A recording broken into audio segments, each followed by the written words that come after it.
বলেন আমাদের দেশে শান্তি আছে না নাই? আমরা হিন্দু মুসলিমে কখনো দাঙ্গা লাগে? আসতে বলেন কেন লাগে? ওদের পূজা পর্বণে আমাদের মাদ্রাসার ছেলেরা যে পাহারা দেয় চিল্লায় বলেন ঠিক কিনা? আমাদের তাফসির মাহফিলের সময় ওরা ডিস্টার্ব করে, ঢোল বাজায় না।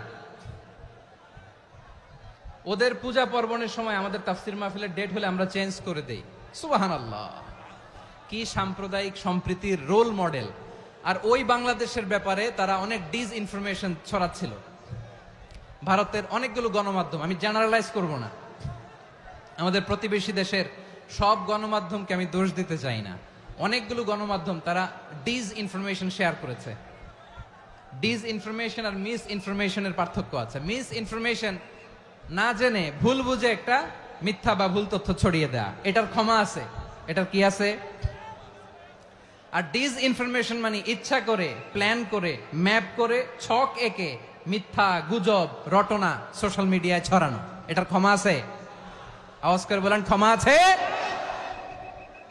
ভারতের কিছু গণমাধ্যম তাই করেছে, আমরা ব্যথিত হয়েছি, আমাদের হৃদয়ে রক্তক্ষরণ হয়েছে। আমাদের প্রতিবেশী দেশকে বলতে চাই, আমাদের দেশ নিয়ে আপনাদের ভাবার দরকার নাই, নিজের চরকায় তেল দেন, নিজের দেশ নিয়ে ভাবেন। গত মাসের ভয়েস অফ আমেরিকার রিপোর্ট, বাংলাদেশে সংখ্যালঘু জনগোষ্ঠী আগের চেয়ে বেশি নিরাপত্তা পাচ্ছে। Report voice of America, Muslim report নাকি? মুসলিম জরিপ, ভয়েস অফ আমেরিকা। কথা বুঝে নাই বোধহয়। ভয়েস অফ আমেরিকা কি আমাদের রিপোর্ট? না, ভয়েস অফ আমেরিকার জরিপ, বাংলাদেশের সংখ্যালঘু জনগোষ্ঠী আগের চেয়ে ভালো নিরাপত্তা পাচ্ছে।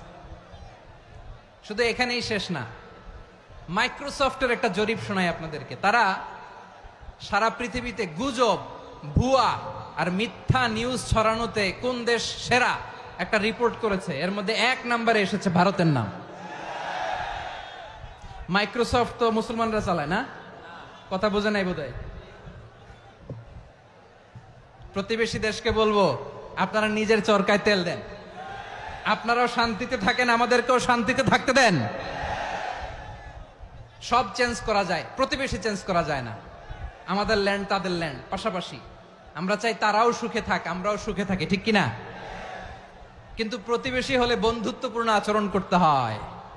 প্রতিবেশী যদি বন্ধু না হয়ে প্রভু হতে চায়, এরকম দানব প্রতিবেশী কেউ চায় না। ভারত যদি বন্ধুত্ব উপহার দেয়, আমরাও বন্ধুত্ব দিব, কি বলেন? তারা যদি বন্ধু সুলভ আচরণ করে, আমরাও বন্ধুত্ব উপহার দেব। কারণ আমাদের পররাষ্ট্র নীতি হচ্ছে সবার সাথে বন্ধুত্ব, কারোর সাথে বৈরিতা নয়। আলহামদুলিল্লাহ বলেন, কত চমৎকার পলিসি আমাদের।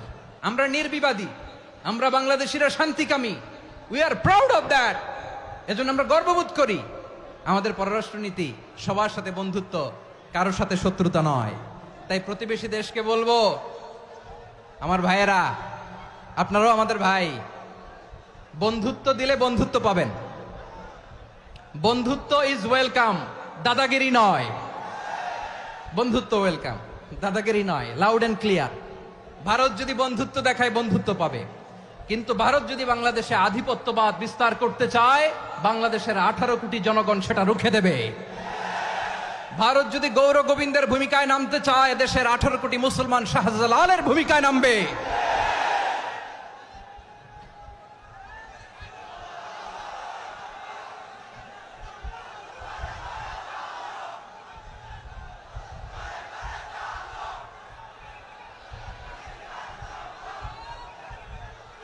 প্রিয় ভাইয়েরা, আমরা বন্ধুত্বে বিশ্বাসী, শত্রুতায় নই, ঠিক কিনা বলেন? আল্লাহ আমাদেরকে বোঝার তৌফিক দান করুক। তাহলে এই যে তারা বলেছে এদেশে সংখ্যালঘুরা কষ্টে আছে, দুঃখে আছে, এটা কি ঠিক? বলেন এটা কি ঠিক? না, তারা ডিস ইনফরমেশন শেয়ার করেছে, এটা ঠিক নয়। আমার প্রতিবেশী বন্ধু রাষ্ট্রকে বলবো, আপনারা এটা করবেন না, এটা করবেন না। আমরা শান্তিতে আছি, আপনারাও শান্তিতে থাকেন, আমাদেরকেও শান্তিতে থাকতে দেন। এই যে চিটাগাংয়ের অ্যাডভোকেট আলিফ হত্যাকাণ্ডে গোটা বাংলাদেশ আমরা ধৈর্যের পরাকাষ্ঠা দেখিয়েছে, চিল্লায় বলেন ঠিক কিনা?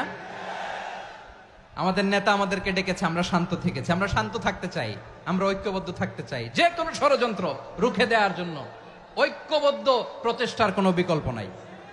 তাই আজকের আলোচনার ছোট্ট একটা টপিক, আমি শিরোনাম ঠিক করেছি, আমাদের জীবনে, সমাজ জীবনে, ধর্মীয় জীবনে, রাষ্ট্রীয় জীবনে ঐক্যবদ্ধ থাকার গুরুত্ব। এবার আওয়াজ করে পেকুয়ার ভাইয়েরা বলেন, আমরা ঐক্যবদ্ধ জীবনযাপন করতে চাই কি চাই না?